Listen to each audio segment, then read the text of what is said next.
Well, President Biden and many others at this point calling Vladimir Putin a war criminal for his violent invasion of Ukraine. But the process to declare him as one is a bit more complicated.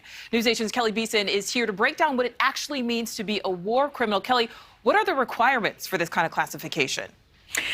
Well, Nichole, generally, there are multiple paths to investigate and determine war crimes as defined by the aftermath of World War II. They include willfully killing, torture, extensive destruction not justified by military means, compelling a prisoner of war to serve in its enemy's army, and hostage taking. And that's just a small fraction of the offenses that could be classified as a war crime.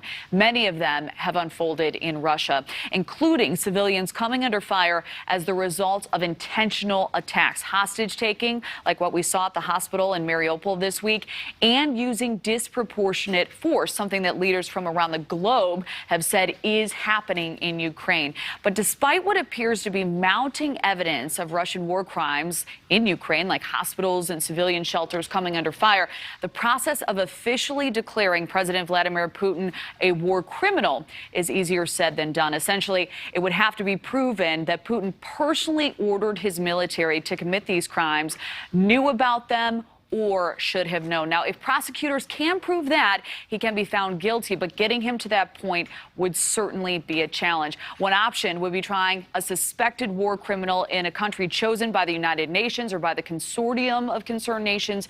Another way is through the International Criminal Court.